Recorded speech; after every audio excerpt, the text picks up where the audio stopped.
Hey everyone, Dr. Ali Mattu here, and I am with my wife, Nguyen. Hi Nguyen. That's me. So I'm really excited for Star Wars The Force Awakens. Nguyen and I are both going opening day, but Nguyen, you have never seen Star Wars. I have. That's really not fair. I saw the first one the whole thing through, but I don't remember a thing. And then the second one I saw, I think it was 30 minutes into it, and then I fell asleep, pretended I wasn't asleep, but then Ali did a little pop quiz, and I didn't remember anything.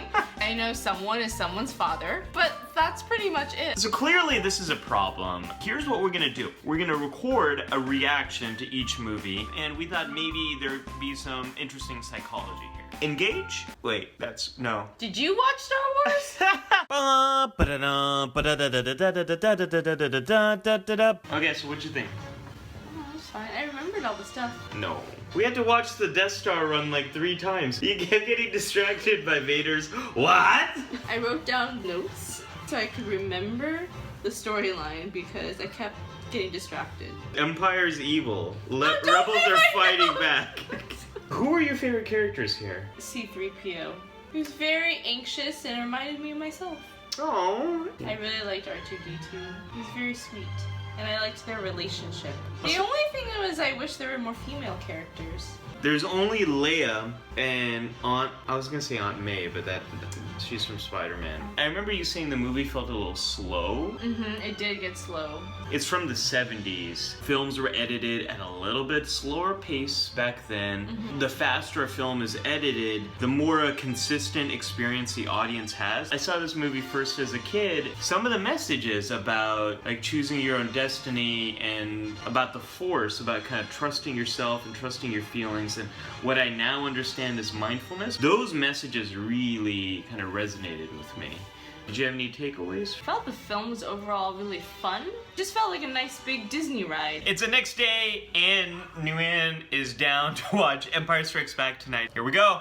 Bum bum bum bum bum bum bum bum bum bum bum bum bum bum bum bum. I loved it. It was great. It was super fun, super straightforward. That one scene with Yoda, he's in his little home and he's whining and dining Luke, and it looks like the Shire, but like a sad Shire a little bit. Yeah. You weren't a big fan of Han Solo being such a womanizer here. No, like he kept calling her sweetheart. She's like a commander or like a military leader. Like you wouldn't call, a man that. Knowing what you know, Vader is Luke's father, did that change how you experienced this movie and how much you enjoyed it? Didn't affect my viewing experience at all. I actually was anticipating it. I was waiting for it to happen, to see what would happen as a result of that. I think it kind of actually enhanced my viewing experience. And that's what the psychology of spoilers tells us. There's a few psychologists out at University of California, San Diego that did an experiment where they had people read these stories, and some people had stories spoiled to them and some people didn't. And the people who had the stories spoiled actually enjoyed those stories more. But so many people out there have had spoilers and gotten angry. I think the missing piece in that experiment is these were random stories that people didn't really care about.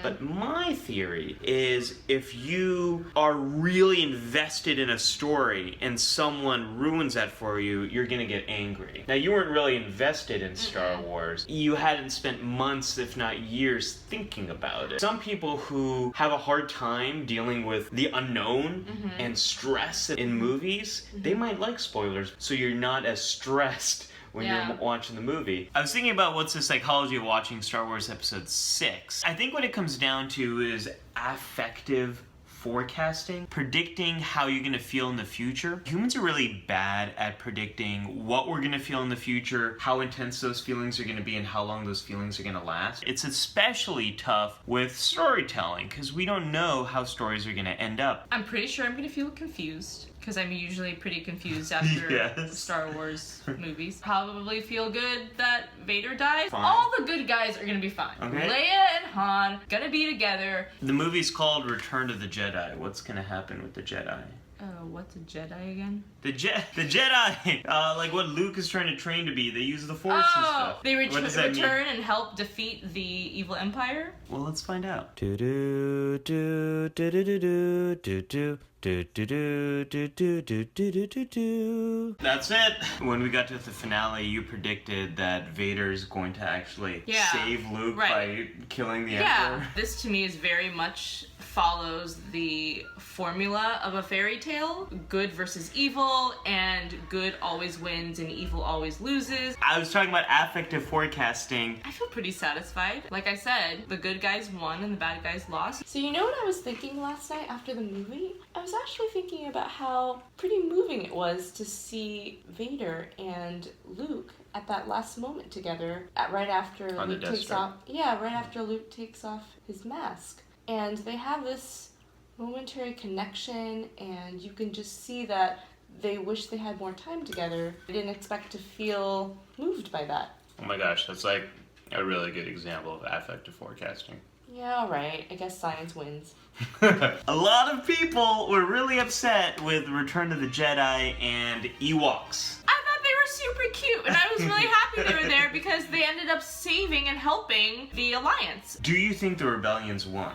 Yeah. It's called Return of the Jedi. You can assume that maybe Luke is now back. Maybe he trains Leia. Yeah. And also Leia and Han could have kids, and then they could have Jedi children, and then they could train their children. We're gonna find out now. Which could probably lead to Force Awakens. What do you all think of Star Wars The Original Trilogy? Let us know in the comments below. Be sure to follow me on Twitter at Mattu, like the PSYCH Show on Facebook, and be sure to subscribe on YouTube. Nguyen, where can people find you online? At Nguyen on Twitter. May the Force be with you.